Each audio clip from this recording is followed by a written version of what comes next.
বিশ্ববিদ্যালয়ের চৌহদ্দি থেকে গণঅভ্যুত্থানে রূপ নিয়েছিল কোটা সংস্কার আন্দোলন। একে একে নানান ঘটনা প্রবাহ, ৯ দফা থেকে ১ দফা এবং সবশেষ ৫ আগস্টের গণঅভ্যুত্থানে আওয়ামী লীগ সরকারের পতন। সবকিছুর জলজলে স্মৃতিতে রয়েছে রাজু ভাস্কর্য আর কেন্দ্রীয় শহীদ মিনার। মর্যাদার প্রশ্নে যে দুই স্থাপনা আপোষহীন থাকার অনুপ্রেরণা দেয়। ২৪-এর কোটা সংস্কার আন্দোলন শুরু হয়েছিল ঢাকা বিশ্ববিদ্যালয়ের আঙ্গিনায়।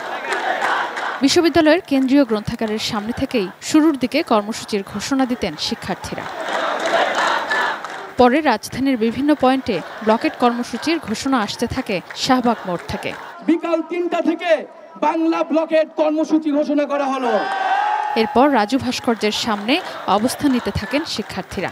বিশেষ করে বিশ্ববিদ্যালয় প্রশাসনের হল ত্যাগের নির্দেশের পর রাজু ভাস্কর্যের সামনেই অবস্থান নিতে দেখা যায় বৈষম্য বিরোধী ছাত্র আন্দোলনের নেতাদের।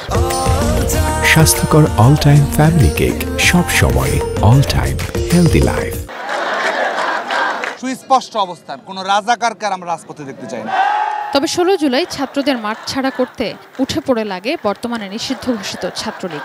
এদিন রাজু ভাস্কর্যে অবস্থান নেয় ছাত্র সংগঠনটি, আর সেদিনই প্রথম কেন্দ্রীয় শহীদ মিনারে পাল্টা কর্মসূচি রাখে আন্দোলনকারী শিক্ষার্থীরা। ধীরে ধীরে যখন আন্দোলনে প্রাইভেট ইউনিভার্সিটি, স্কুল, কলেজ, মাদ্রাসার শিক্ষার্থী থেকে শুরু করে গণমানুষ যোগ দিতে থাকেন, তখনই পাল্টে যেতে থাকে দৃশ্যপট। ছাত্ররাও বেরিয়ে আসেন বিশ্ববিদ্যালয়ের চৌহদ্দি থেকে। পুলিশ দেশের বিভিন্ন স্থানে নির্বিচারে গুলি করে মানুষ মারতে থাকলে কেন্দ্রীয় শহীদ মিনার হয়ে ওঠে প্রতিবাদ প্রতিরোধের কেন্দ্রস্থল। ২ আগস্ট গ্রহযাত্রা শেষ হয় কেন্দ্রীয় শহীদ মিনার প্রাঙ্গণে। জনসমুদ্রে পরিণত হয় ওই এলাকা। সেখান থেকে ৪ দফা দাবিসহ নতুন কর্মসূচি ঘোষণা করেন ছাত্র শিক্ষক জনতা। পরদিন ৩ আগস্ট কেন্দ্রীয় শহীদ মিনার থেকেই ছাত্রনেতাদের কণ্ঠে ঘোষিত হয় সরকার পতনের ১ দফা। আমরা ১ দফার সিদ্ধান্তে উপনীত হয়েছি। শুরু হয় শেখ হাসিনার সরকার পতনের কাউন্টডাউন। এভাবেই কেন্দ্রীয় শহীদ মিনার হয়ে উঠেছিল ২৪-এর গণ অভ্যুত্থানের কেন্দ্রবিন্দু।